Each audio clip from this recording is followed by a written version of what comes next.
Hello to you, Kai.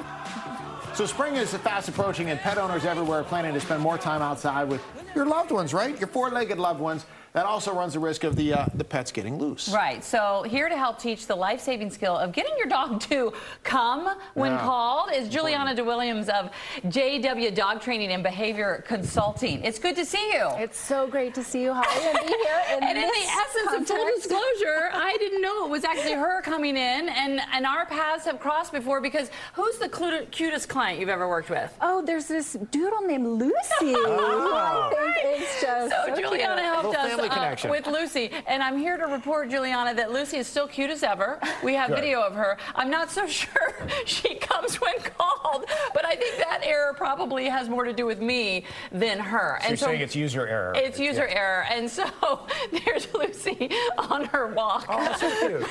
but this is my question. When you're talking about percentages of getting your dog to do anything, how much is the dog? How much is the owner? Look, you said it, not me, okay? Yeah. It's very much a not a people problem necessarily, but the person can be the one to change it, because it really is a training issue when it comes to a dog not coming when you call them. It's a team effort for sure. But just like we say that, you know, old dogs can't learn new tricks, well, people, they can learn as well, right? So how do we work together? I think you just called me old, but never do that. I didn't hear that part. So how do we do that if we want to change the behavior? Because I guess first we have to learn the behavior, and then we have to decide if we need to change it. I love that you mentioned those steps. You're absolutely right. We do have to teach a dog what we want them to do when we call them.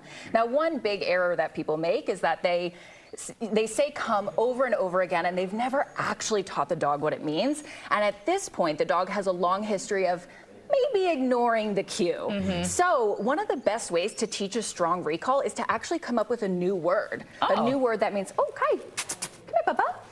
A new word that can be your new coming when called cue, also known as recall cue. Because if we have a long history of ignoring it, that's a big uphill battle. So instead, we can just condition a new word. It's very simple. You literally you pick your word. I'm going to use here, and you just say your new word and give a treat. Kai, here. Kai didn't have to go far from that. No.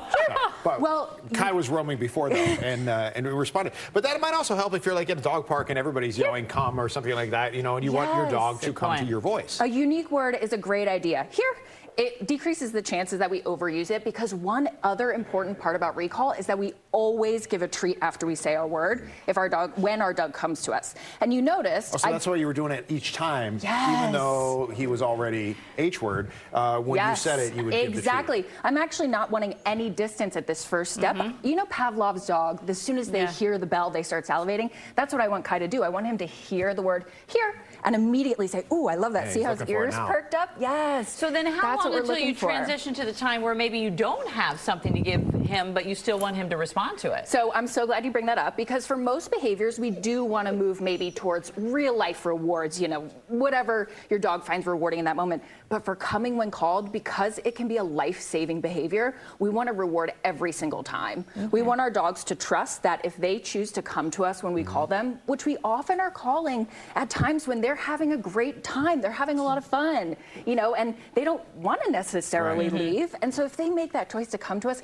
we really want to reward that every time. So we need to make sure we have the treats with us every time we go for a walk. Oh, I think that's a great idea, especially if you're out and about, you're at the park. But you also want to focus on practicing a lot at home. You know, a lot of people skip the steps of practicing and really training the behavior and expect their dog... Why are you looking at me when you say that? Okay, we have less than 30 seconds. So can we do a little thing to kind of show one Kai's quick exercise you can do. Here? Time to work, Kai. You can toss a treat away from you, and then as soon as your dog eats it, Kai, here. Yes, it's so simple, but it's so easy to do to start to condition and build that word. Go get it. You'll notice I have Kai on a long line here, so this is another great way to practice safely if you're out and about. Here. Yes, good boy. And then one last exercise, you can drop a treat and move away. Here. Yes, good boy. Drop a treat and move away. Kai, here. So the life-saving part, oh, sorry, I interrupted you. You got in the middle of that, the treat. So the life-saving part is obviously if you're in a situation where maybe the leash isn't there at that point, and you don't want the dog to just run off. Yeah. Now they're finished, and they can come back. That's those emergency situations we're working towards. All right. We're going to get you some treats for the holidays. Juliana has an amazing company that can help you out. She's got about 5 dog trainers that she works with now. So if you are challenged, I'll make another appointment. You can check her out. She's got a great social media, too. Steve? All right, very cool.